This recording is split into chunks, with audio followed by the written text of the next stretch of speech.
Hello dears, welcome back. അപ്പോൾ ഇന്ന് നമ്മൾ തന്തൂരി ചിക്കനാണ് ഉണ്ടാക്കുന്നത്. ഇത് അടിപൊളി ടേസ്റ്റാണ്. പ്രത്യേകിച്ച് നമ്മൾ കപ്സയുടെ കൂടെയോ ബിരിയാണിയുടെ കൂടെയോ വെറുംചോറിൻ്റെ കൂടെ വരെ നല്ല അടിപൊളി ടേസ്റ്റാണ്.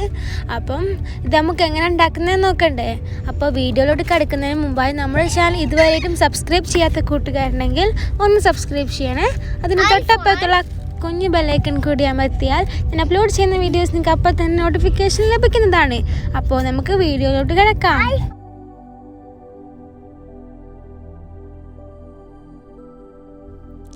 അപ്പോൾ ആദ്യം ഒരു ഫുൾ ചിക്കന് പകുതിയായിട്ട് മുറിച്ചിട്ട് ഒരു വര അങ്ങോട്ടും ഇങ്ങോട്ടൊക്കെ ആയിട്ട് കുറേ വര ഇട്ട് കൊടുത്തിട്ടുണ്ട് കത്തി കൊണ്ട്. അതെന്താ വെച്ചാൽ മസാലയൊക്കെ നമ്മൾ അതിലേക്ക് ഇടുമ്പോൾ നല്ലോണം ഉള്ളിലൊക്കെ കടിക്കാൻ വേണ്ടിയിട്ടാണ്, എന്നാലല്ല ടേസ്റ്റ് ഉണ്ടാവുള്ളൂ. അപ്പം ഇനി നമുക്കതിലേക്ക് ആവശ്യത്തിന് ഉപ്പ് ചേർത്ത് കൊടുക്കണം. എന്നിട്ട് 2 ടേബിൾ സ്പൂൺ മുളക് പൊടിയും പിന്നെ 1/2 ടീസ്പൂൺ മഞ്ഞൾപ്പൊടിയും 1/2 ടീസ്പൂൺ കുരുമുളക് പൊടിയും 1 ടേബിൾ സ്പൂൺ ചാറ്റ് മസാലയാണ് ഇതിലെ മെയിൻ ഇൻഗ്രീഡിയൻറ്റ് കേട്ടോ. പിന്നെ 1 ടേബിൾ സ്പൂൺ ജിഞ്ചർ ഗാർലിക് പേസ്റ്റും പിന്നെ 2 ടേബിൾ സ്പൂൺ തൈരും ഒരു അത്യാവശ്യം വലുപ്പമുള്ള ചെറുനാരങ്ങയുടെ നീരും ഒഴിച്ചു കൊടുത്തിട്ട് നമുക്കിതൊന്ന് നല്ലോണം കൈ കൊണ്ട് മിക്സാക്കി എടുക്കാം.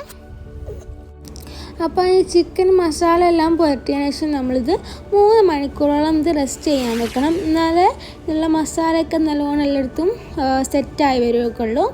അപ്പോൾ അത് 3 മണിക്കൂറിന് ശേഷം നമ്മൾ ഒരു പാൻ അടുപ്പിൽ വെച്ചിട്ട് അതിലേക്ക് ഒരു 3 ടേബിൾ സ്പൂണോളം വരുന്ന ഒരു ബട്ടർ ഇട്ട് കൊടുത്തിട്ടുണ്ട്.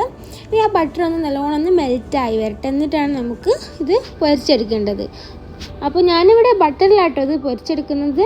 അപ്പോൾ വെളിച്ചെണ്ണ ആരും കുഴപ്പമൊന്നുമില്ല, പക്ഷെ നല്ലത് ബട്ടർ തന്നെയാണ്.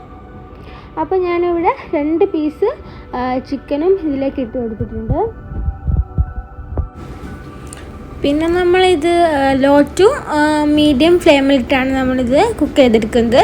അപ്പോൾ ഒരു ഭാഗത്താക്കണ ഏകദേശം നല്ലോണം ഫ്രൈ ആയി വന്നിട്ടുണ്ട്. അപ്പം നമുക്ക് ഇതൊന്ന് മറിച്ചിട്ട് കൊടുക്കാം, മറ്റേ ഭാഗം കൂടി ഫ്രൈ ആക്കാൻ വേണ്ടിയിട്ട്. ഇപ്പോൾ ഇതാക്കണ നമ്മുടെ ചിക്കനൊക്കെ നല്ലോണം സെറ്റായി വന്നിട്ടുണ്ട്. ഇനി നമുക്ക് ഇതിലേക്ക് ഒരു ചെറിയൊരു പാത്രം വെച്ച് കൊടുക്കാം. ഞാൻ ഒരു സ്റ്റീലിൻ്റെ പാത്രമാണ് എടുത്തിട്ടുള്ളത്. അതിലേക്ക് ഒരു ചാർക്കോൾ കത്തിച്ചത് വെച്ച് കൊടുത്തിട്ട് അതിലേക്ക് ഒരു കഷ്ണം ബട്ടറും കൂടി ചേർത്ത് കൊടുത്തിട്ട് ഒരു അടപ്പ് വെച്ചൊന്ന് ഒരു 5 മിനിറ്റോളം ലോ ഫ്ലെയിമിലിട്ടൊന്ന് നമുക്ക് മൂടി വെക്കാം. ഇപ്പോൾ അതാക്കണ 5 മിനിറ്റിന് ശേഷം നമ്മുടെ ചിക്കൻ തന്തൂരിയൊക്കെ ഇവിടെ റെഡിയായി വന്നിട്ടുണ്ട്. നമുക്ക് ഈ പാത്രം ഒന്ന് ഇതിൽ നിന്ന് മാറ്റിയിട്ട് ഈ ചിക്കനൊക്കെ ഒന്ന് വേറൊരു പ്ലേറ്റിലേക്ക് മാറ്റിയെടുക്കാം. അപ്പോൾ നമ്മുടെ ചിക്കൻ തന്തൂരി ഇവിടെ റെഡി ആയിട്ടുണ്ട്. ഇത് നല്ല അടിപൊളി ടേസ്റ്റ് ആയിരുന്നു. വെറുംചോറിന് വരെ നല്ല ടേസ്റ്റാണ്. പ്രത്യേകിച്ച് നമുക്ക് വെള്ളിയാഴ്ചയൊക്കെ ലീവുള്ള ദിവസമാണല്ലോ, അപ്പോഴൊക്കെ ഉണ്ടാക്കാൻ പറ്റിയ, എളുപ്പത്തിൽ ഉണ്ടാക്കാൻ പറ്റിയ, വീട്ടിലൊക്കെ ഉള്ള സാധനങ്ങൾ വെച്ച് ഉണ്ടാക്കാൻ പറ്റിയ ഒരു ഐറ്റമാണിത്. എല്ലാവരും ഇത് ട്രൈ ചെയ്ത് നോക്കണം. എന്നിട്ട് കമൻറ്റിൽ ഫീഡ്ബാക്ക് അറിയിക്കുക. പിന്നെ വീഡിയോ ഇഷ്ടപ്പെട്ടാൽ ലൈക്ക് ചെയ്യുക. സബ്സ്ക്രൈബ് ചെയ്യാതെയാണ് നിങ്ങൾ ഈ വീഡിയോ കാണുന്നതെങ്കിൽ സബ്സ്ക്രൈബ് ചെയ്യുക. അപ്പോൾ അടുത്തൊരു വീഡിയോ ആയി വരുന്നത് വരേക്കും ബൈ.